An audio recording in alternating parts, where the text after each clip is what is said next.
Greece's radical new government is to hold its first talks with a foreign dignitary on January 29, hosting the head of the European Parliament a day after announcing moves to roll back austerity measures. In sweeping announcements 2 days after taking power, Prime Minister Alexis Tsipras on Wednesday began reversing many of the unpopular measures that underpin Greece's €240 billion, $269 billion, bailout program.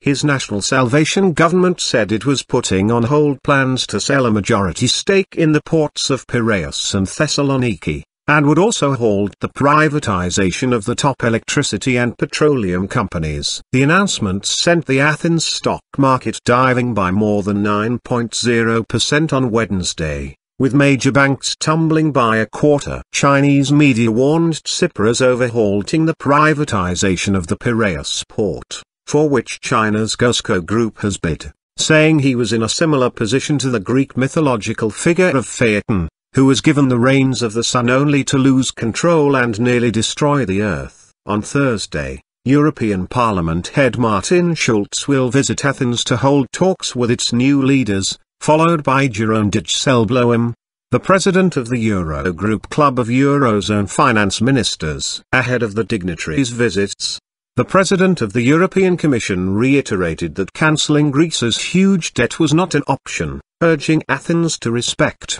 the rest of Europe. Greece must comply with Europe, Jean-Claude Juncker said in an interview with French newspaper Le Figaro published Thursday, stressing that there is no question of cancelling the debt. We respect the popular vote in Greece, but Greece must also respect others, public opinion and parliamentarians from the rest of Europe. Juncker said, arrangements are possible, but they will not fundamentally alter what is in place. Tsipras promises that Greece will not accept austerity anymore. The Euro countries respond that there will be no more credit if Greece abandons its commitments, he said. Following Wednesday's announcements, yields on Greek 10-year bonds rose above the symbolic 10% barrier, and ratings agency Standard & Poor's put the country's B credit rating on watch for a possible downgrade, warning the government was heading for a confrontation with its international creditors. US President Barack Obama phoned Tsipras Wednesday to congratulate him on his election victory,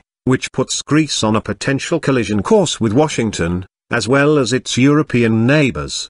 The president noted that the United States, as a long-standing friend and ally, looks forward to working closely with the new Greek government to help Greece return to a path of long-term prosperity, a White House statement said. Tsipras, whose Syriza party swept to power on Sunday pledging to end painful austerity after 6 years of recession, told his first cabinet meeting that Greece was no longer willing to bow to the politics of submission. In a clear swipe at creditors, the EU and the International Monetary Fund, our people are suffering and demand respect. We must bleed to defend their dignity, Tsipras told his ministers, largely a collection of academics who have never served in government. He said he wanted a fair, mutually beneficial solution with Brussels on the bailout. The new finance minister, maverick economist Yanis Varoufakis, insisted there would be no showdown between Greece and the EU, but also called the austerity cuts a toxic mistake that ultimately benefited no one in Europe. He said the Syriza-led government wanted a pan-European New Deal to encourage growth and help the continent deal with Greece's crisis.